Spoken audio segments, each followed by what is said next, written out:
The rain that night didn't wash away the screams. It only made them echo louder in the valley where the Karam family estate once stood, a proud ancestral home nestled among the misty highlands of northern Kashmir.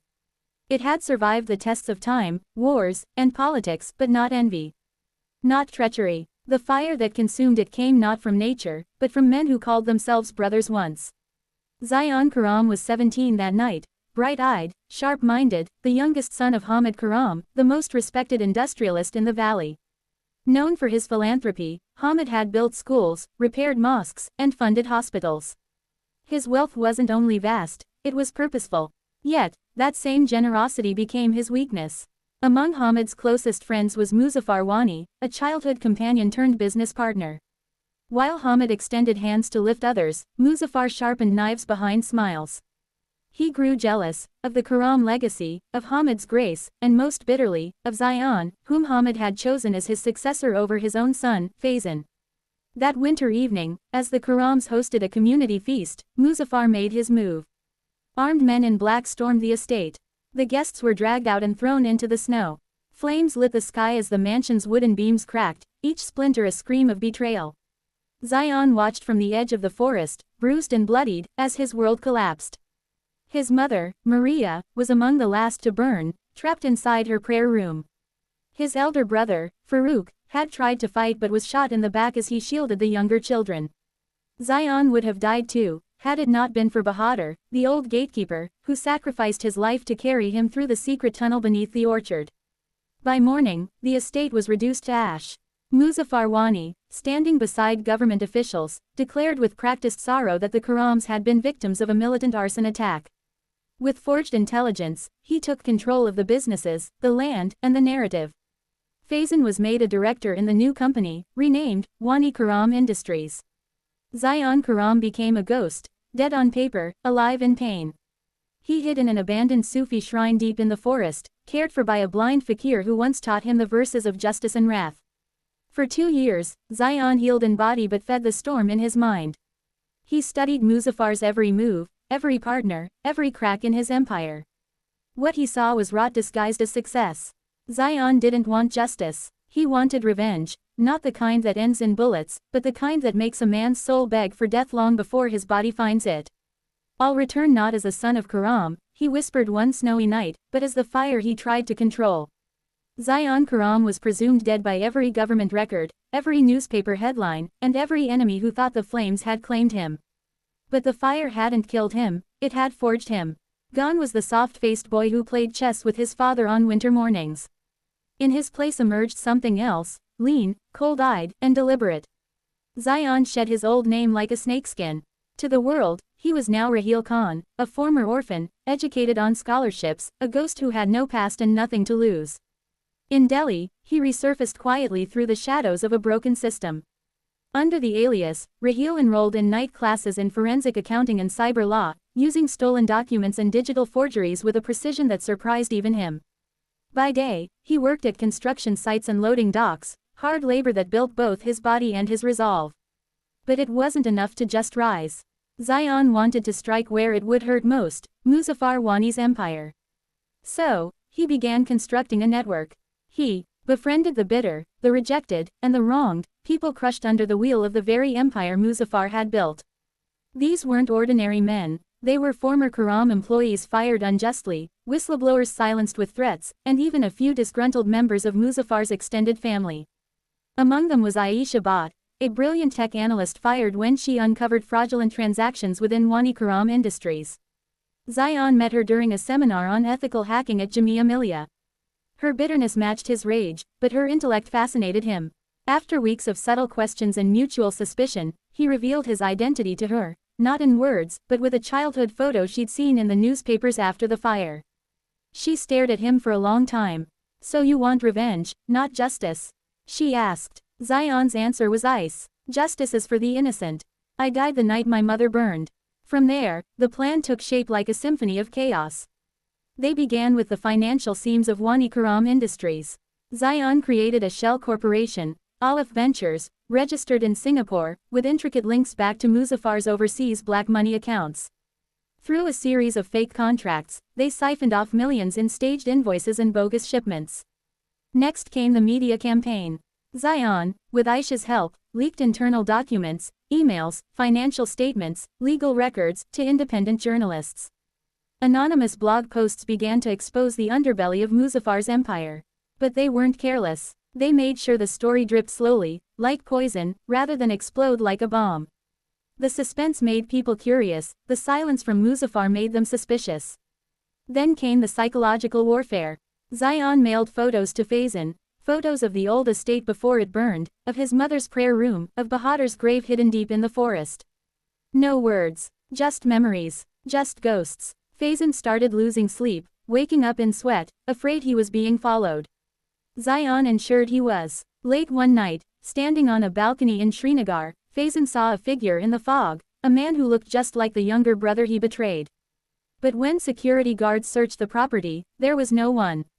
The next day, the family mausoleum was vandalized. Only one name remained unscathed: Hamid Karam. The final blow for this phase came when Zayan leaked the manipulated audit records of Wani Karam Industries to the government. Tax raids followed, bank accounts were frozen, board members resigned, but Muzaffar survived, like a rat crawling through sewer water, his pride intact but his power threatened. That's when Zayan made his first direct move. He hacked Muzaffar's private email and sent a message to his personal inbox.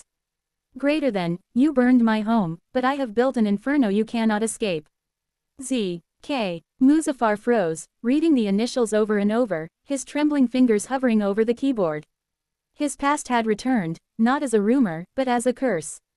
He ordered private investigators, doubled security, hired ex-military operatives. But none of that mattered. Zayan had already slipped into his life. And this was only the beginning.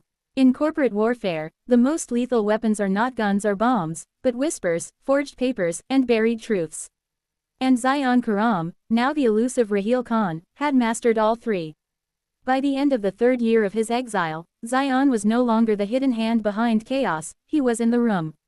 With a cleaned-up identity and investment credentials planted through Olive Ventures, Zayan maneuvered his way into a strategic acquisition. Through a proxy firm, he gained minority ownership in a subsidiary of Wani Karam Industries, East Highland Textiles, a financially crumbling unit that no one at the top cared about. But Zayan didn't care for the textile unit. He cared about the boardroom it granted him access to. At the first board meeting, Zayan walked in wearing a tailored charcoal suit, his face sculpted with time, jaw shadowed with a neatly trimmed beard. No one recognized the boy from the ashes. But Muzaffar, when introduced to Raheel Khan, hesitated for a second, his eyes narrowed, voice suddenly dry. Have we met before? Zayan smiled, offering a firm handshake. Perhaps in another life, sir. And then he sat across the table from the man who had murdered his family. From there, he played the long game. Like a patient spider, he spun threads of manipulation, subtle disagreements in policy, strategic delays in factory inspections, slow poison in the form of legal complications. He cultivated allies within the board, using charm, blackmail, and calculated favors. Faizan, once arrogant and aloof, began to trust him, drawn to his sharp intellect and what he thought was loyalty. It was Zayan who convinced Faizan to push for a full audit of all foreign investments, claiming it would clear the company's name from government scrutiny. Faizan, desperate to regain his father's favor and the board's trust, agreed. The audit revealed discrepancies. Then more. And then, disaster. A scandal broke on the front page of a national daily. Wani Karam Industries accused of money laundering through shell companies. The story included timelines, email excerpts, flight logs, and witness statements from former employees, all fed carefully by Zayan's team. The stock plummeted. Investors withdrew. Within a week, Muzaffar Wani went from being a respected business tycoon to a man under government investigation. Raids followed, one of them uncovering unlicensed weapons stored in a farmhouse owned by Muzaffar's cousin. The authorities now suspected more than financial fraud. Zayan didn't stop there. He leaked CCTV footage from 15 years ago, quietly obtained through old city surveillance records, showing a convoy of black SUVs arriving at the Karam estate hours before the fire. The footage wasn't definitive, but it was damning. Social media exploded. For the first time, journalists began questioning the militant arson story that Muzaffar had fed the world. Public opinion turned. Former allies distanced themselves. One by one, his empire began to bleed. Cornered and paranoid, Muzaffar ordered Faizan to fire Raheel Khan. But Faizan refused. He's the only one keeping this place from collapsing, he argued, genuinely believing Zayan was his greatest asset. Zayan took that moment to isolate Faison and break him. He invited him for a private meeting at an old hilltop guesthouse overlooking the valley. Over drinks, Zayan spoke softly, like a confidant. Faison, do you ever wonder why your father never truly trusted you? Why your name was never in the foundation documents? Faison flinched. He said I wasn't ready. He lied, Zayan whispered, sliding a manila envelope across the table. Read this. It's your inheritance. You just didn't know someone else took it from you. Inside were forged documents, alternate wills, handwritten letters carefully replicated in Zayan Karam's handwriting and manipulated bank statements. All false, all convincing. By the time Faison finished reading, he looked betrayed. Furious. Poisoned. You're saying he killed my uncle and took everything that was meant for my father. Faison's voice trembled. Zayan leaned forward. He burned your uncle alive. And made you his puppet. You think he'll ever let you lead? That night, Faison drove to his father's mansion and had a shouting match that shook the halls. Muzaffar struck him across the face. Faison stormed out. The fracture was final. And Zayan, he returned to the city with the calm of a man who had planted a ticking bomb. The next day, Muzaffar Wani was arrested, on charges of tax evasion, illegal possession of firearms, and preliminary accusations in the 15-year-old fire case, now reopened by a retired police officer Zayan had quietly bribed back into service. But Zayan wasn't there to watch him fall. He was already planning what came next. Because revenge wasn't just about destroying a man's empire. It was about making him live long enough to feel every splinter of it collapse. Muzaffar Wani's arrest wasn't the end. It was merely the tightening of the first noose. But Zayan knew better than to assume the system would deliver justice. Men like Muzaffar had survived worse. Money could buy silence. Power could bend facts. And already, lawyers were circling like vultures, trying to pull strings behind closed doors. So Zayan did what he always did best. He set the stage for a truth that couldn't be denied. He began with witnesses, specifically, those who had been part of the raid that destroyed the Karam estate. Most of them were dead. A few had disappeared. But one man, Bassett, once a junior militia enforcer turned junkie, was found in a slum near Rawalpindi. A broken man, yellow-eyed and shaking from withdrawal. Zayan paid for his detox, gave him food, clean clothes, and then a choice: testify against Muzaffar or rot in the shadows. What Bassett told the hidden camera would later send shockwaves across the country. Greater than, we were told it was a militant hideout. That the Karams were hiding rebels. But I saw no weapons. Just children, old servants, and I saw Faison. He gave the signal. Muzaffar watched from the convoy. We were told to burn everything and shoot anyone who ran. The confession was brutal, emotional, and very real. Zayan released it online under a pseudonym. Within hours, it was everywhere. The old case files were reopened, not as arson by terrorists, but as premeditated murder. Meanwhile, Zayan tightened his grip on Faison. The man who once laughed at his servants and silenced critics with arrogance was now a bundle of guilt and confusion. Zayan had played him like a violin, whispering fragments of falsehoods until Faison didn't know what to believe. But as Zayan watched him unravel, something strange stirred in his chest. Pity. No, something colder. Disgust. Faison began to drink heavily, skipping board meetings, waking up in strangers' apartments, rambling to anyone who would listen that his father was a murderer and he was a stolen prince. The media latched onto it. His statements, though erratic, further buried Muzaffar's credibility. Zayan's plan was nearly complete. But then came the unexpected. Aisha Bhatt disappeared. Zayan searched everywhere, her apartment abandoned, her laptop wiped, her phone dead. For the first time in years, he felt powerless. She had been more than just his partner in revenge. She had become the one tether keeping him from spiraling into complete darkness. He received a message 2 days later. A private number, no traceable source. Greater than, stop digging. Or you'll lose more than what was burned. It was signed, F. Faison. Zayan's rage returned like an old friend. He had underestimated him. In his attempt to crush Muzaffar, he had created a second monster, one with access, money, and nothing left to lose. Faison had found out, somehow. But Zayan didn't retreat. He retaliated. Through a manipulated legal maneuver using Olive Ventures, controlling interest in 2 key subsidiaries, Zayan froze Faison's personal assets and initiated a hostile takeover of the last profitable branch of Wani Karam Industries. It was over, almost. But Zayan wanted Faison to see the truth. So he arranged one final meeting. Not in an office, not in court, but in the ruins of the Karam estate.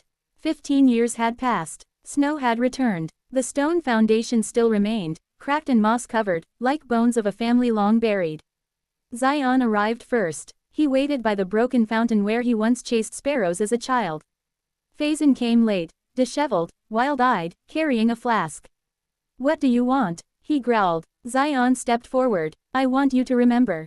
I want you to see what you destroyed." Faison's voice cracked. "I didn't. I was just a boy. You gave the signal." Zayan's tone was stone. "You knew what was going to happen. You envied what was never yours." "I was afraid," Faison screamed, tears falling now. "My father said they would kill me if I refused. I thought they'd just threaten them. I didn't know they'd burn." "You knew." Zayan stepped closer. "And now, I've taken everything. The company, the empire, the name. You have nothing." Faison sank to the ground, sobbing. Zayan pulled a folder from his coat. One last gift. Inside were photographs Aisha bought. Alive, bound, held in an underground warehouse owned by one of Muzaffar's former allies who now answered to Faison. "I'm giving you one chance," Zayan said, voice like thunder. "Tell me where she is. Or I burn what's left of your soul." Faison stared at the photos. He whispered an address. Zayan didn't wait. It was a cold warehouse on the edge of Baramulla. Remote, buried behind rows of abandoned storage silos and rusting vehicles. The kind of place forgotten by everyone except those who needed to hide things they could never risk finding again. Zayan drove alone. He didn't bring security, didn't alert police. This was personal, far beyond law, deeper than justice. This was the final wound he would cauterize with steel. Aisha was there. He felt it in his bones. Dressed in black, with nothing but a flashlight and a hidden pistol, he broke in from the side gate using wire cutters. The place smelled of mildew, oil, and something else, fear, lingering in the air like smoke. He moved silently, slipping through shadows like the ghost they had once made him. Down the corridor, past crates labeled in Russian. Until he heard it, muffled sobs. And then he found her. Bound to a chair, bruised, but breathing. Aisha looked up, her lips cracked. Her eyes met his, and the pain melted into something he hadn't seen in years, relief. "You found me," she whispered. Zayan ran to her, cutting the rope, whispering back. "Always." But the reunion was short-lived. A clapping sound echoed behind them, slow, mocking. "Well done, Zayan," said a voice. Or should I say, Raheel. From the shadows emerged a figure, tall, gaunt, with a smirk like a scar carved into his face. Tariq Kadir, a name Zayan had seen in old records. A former intelligence officer turned mercenary. Once a silent partner in Muzaffar's darker dealings. A man who stayed hidden while others rose and fell. Faison had sold his soul to him for protection. "You destroyed Muzaffar." "Good," Tariq said. He was getting sloppy. "But Faison, he still had value. Until you broke him too." Zayan raised the gun. "Let her go." Tariq didn't flinch. "You don't get it. I don't want her. I want you. You're more valuable. A mind like yours, vengeance refined into strategy. We could rebuild everything. Smarter, sharper, together." Zayan's finger hovered near the trigger. "I didn't come here to join you. I came to end this." A faint click echoed. Aisha had quietly picked up a metal rod behind her. Tariq noticed too late. She struck. Zayan fired. 2 shots, clean, fast. One in the chest, one in the throat. Tariq Kadir gurgled, on his own blood, falling like a sack of stones. It was over. This time, truly over. Zayan helped Aisha walk out, wrapping his coat around her. Snow began to fall again as they reached his car. But something had changed. It wasn't just revenge anymore. It was a realization. Epilogue. Fire and forgiveness. In the months that followed, Zayan dissolved Olive Ventures and transferred the Karam estate land to a trust. In its place, a new school was built, a school for war orphans, for children of burned villages, for survivors who had seen too much too young. He didn't take back the company. He let the name die with Muzaffar. He and Aisha moved south, starting quietly under new identities, consulting for firms that investigated corruption and corporate crime. And yet, at night, Zayan sometimes walked through old streets under a different name. Not as Raheel, not as Zayan Karam, but as someone who had finally burned the ghosts that once hunted him.